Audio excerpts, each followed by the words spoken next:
सदियों पहले महाकुंभ के दौरान एक विशेष रात में गंगा के किनारे एक अजीब घटना घटी।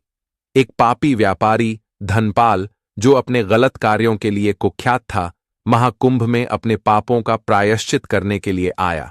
लेकिन जैसे ही उसने गंगा में स्नान किया, एक अदृश्य ताकत ने उसे घसीटकर नदी के किनारे एक जलती हुई चिता के पास ले गई। वहां उसने एक भयानक आकृति देखी, चिता की चुड़ैल, जो चमचमाती चिता के बीच से प्रकट हुई थी। उसने धनपाल को देखा और कहा, तुम्हारे पाप इतने बड़े हैं कि गंगा तुम्हें शुद्ध नहीं कर सकती। अब तुम्हारी आत्मा मेरी होगी। धनपाल की चीखें घाट पर गूंज उठीं और वह चिता में समा गया।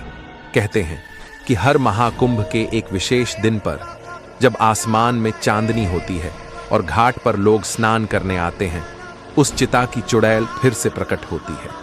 उसके आगमन के साथ ही घाट पर एक अजीब सी ठंडक और सन्नाटा छा जाता है। लोग कहते हैं कि वह चुड़ैल उन आत्माओं को खोजती है जो गंगा में स्नान करके अपने पाप धोने की कोशिश करती हैं, लेकिन उनकी पापमयी आत्माएं चुड़ैल को अपनी ओर खींचती हैं।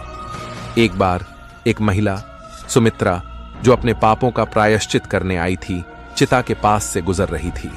अचानक उसने महसूस किया कि उसे कोई आवाज बुला रही है। जैसे ही उसने मुड़कर देखा, उसने चमचमाती चिता के पास एक भयानक आकृति देखी। यह चिता की चुड़ैल थी। उसकी आंखें जलती हुई अंगारों जैसी थीं और उसकी आवाज में इतनी कर्कशता थी कि सुमित्रा घुटनों के बल गिर पड़ी। चुड़ैल ने सुमित्रा से कहा, तुम अपने पापों से भाग नहीं सकती। तुम्हारी आत्मा शुद्धिकरण के योग्य नहीं है। सुमित्रा ने खुद को बचाने की कोशिश की, लेकिन अचानक एक धुंधली छाया ने उसे घेर लिया और वह बेहोश हो गई।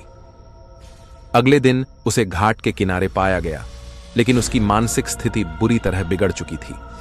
महाकुंभ के दौरान बढ़ती घटनाओं के कारण कई साधु और विद्वान वहां पहुंचे। एक वृद्ध तांत्रिक कपिलानंद ने कहा कि यह चुड़ैल एक पिशाचिनी है जो पापी आत्माओं को अपना शिकार बनाती है।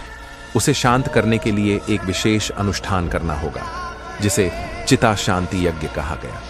यज्ञ की रात्रि को गंगा के तट पर हजारों लोग इकट्ठा हुए। जैसे ही यज्ञ शुरू हुआ, चिता की चुड़ैल प्रकट हुई। उसके आगमन के साथ ही तेज हवाएं चलने लगी और चिता फिर से जलने लगी। उसने तांत्रिक को धमकाया, तुम मुझे रोक नहीं सकते। यह चिता मेरी है और मैं इन पापी आत्माओं को नहीं छोड़ूंगी। लेकिन कपिलानंद ने अपनी साधना से एक दिव्य प्रकाश उत्पन्न किया, जिसने चुड़ैल को नियंत्रित कर लिया।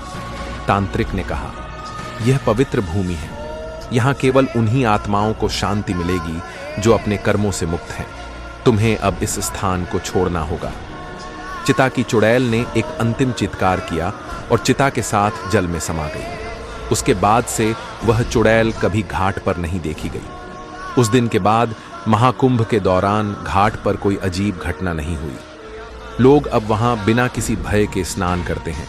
हालांकि कुछ पुराने लोग आज भी कहते हैं कि अगर कोई पापी आत्मा गंगा के पास आती है, तो चिता की चुड़ैल की भूतिया छाया आज भी कहीं ना कहीं घाट के आसपास मंडराती है।